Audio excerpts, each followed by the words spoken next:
take some time to visit with Jim Abbott in his 18th year as the athletic director at Oklahoma City University, and he will be retiring soon. Jim, what's going on, man? Hey, Mark, how you doing today? I'm good. Do you have any immediate retirement plans? No, nothing immediate. Everybody's asking me how much golf I'm going to play and things like that, but I've just decided I'm not going to fill every day up. I do a little bit of consulting. I work with other small college athletic administrators, so I'll be doing some of that. It's an interesting time right now in Oklahoma when it comes to small colleges. I know that there's at least a plan or maybe a bill in the state house that would put together a conference where Oklahoma teams would basically play other Oklahoma teams. And so you have some that are in the NCAA, some that are in the NAIA. What is your thoughts going forward about how small colleges in Oklahoma can kind of get together, make most sense for their athletic budgets where they're not traveling all over everywhere all the time? Yeah, boy. We're going through an odd time now. OU and Texas have left the SEC, and you just sort of watch it. It touches conference after conference after conference, and we went through this with smaller colleges as well. Several of those state schools many years ago went Division II, and at the time they kind of went together, and then they have sort of split. The fact, Mark, I would say it will be difficult to do because it makes a ton of sense. I don't really understand why our state had schools in like 3 different Division II conferences. We're obviously still NAIA, so I think it makes sense that geographically you can create more rivals.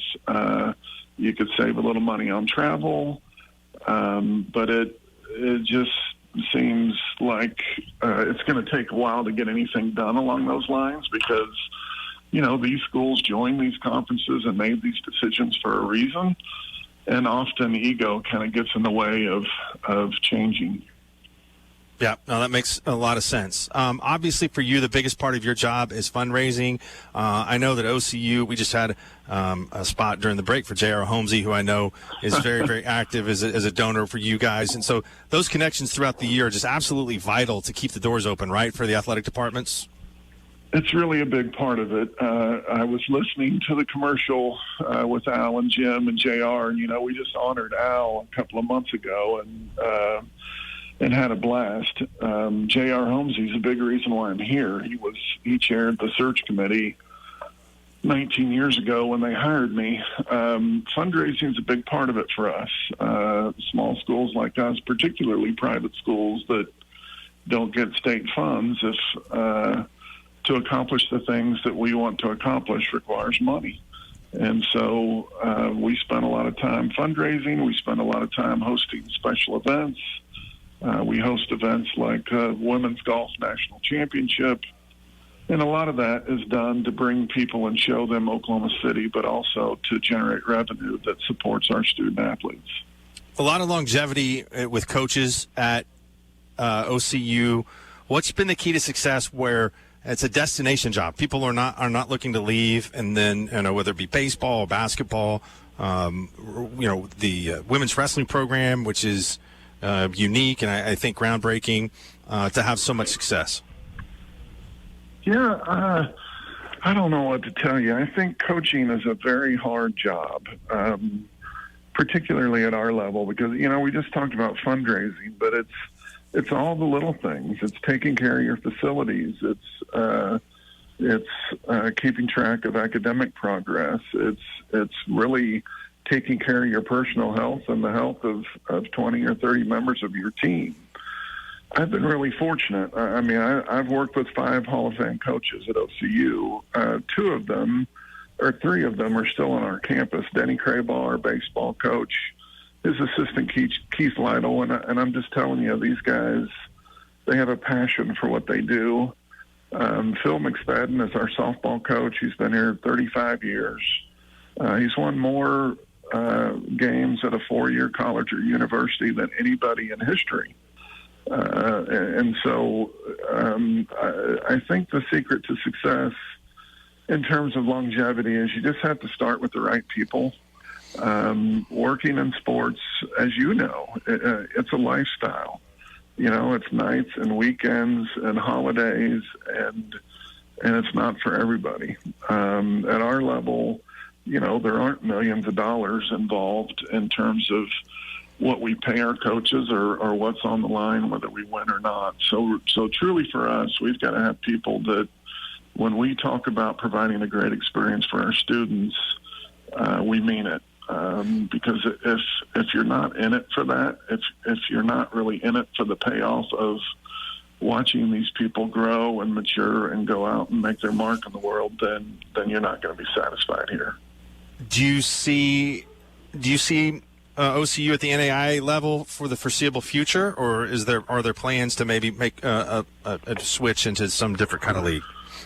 It's so funny. Several years ago, I had an interview with BBJ on this station because we had done a study about returning to Division I. What you have to know right now is the NCAA is a mess, and I'm sure you're aware of that. So I would never say never. And some of our peers have gone Division II, and for the most part, they're just not enjoying as much competitive success at Division II as what they did in the NAIA.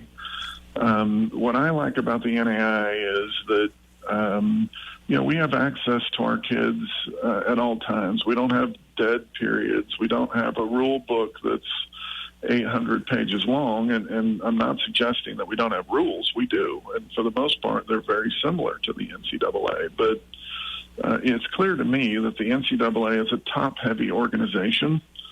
In 4 or 5 years, you're going to see this separation occur more and more, where the larger schools are really going to be governing themselves to some extent.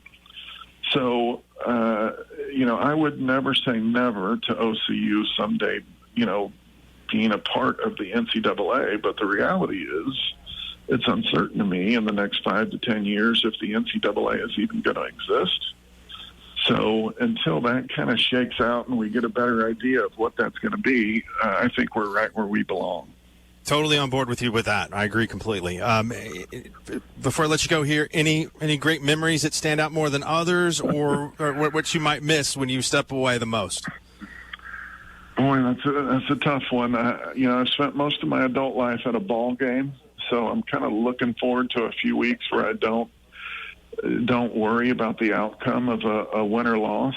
I remember clearly our first national championship all those years ago. To think that we've accumulated 48 over the last 19 years is significant. But the best memory, Mark, still is seeing those 19-year-olds that are now 35, 36 doing great stuff in our community.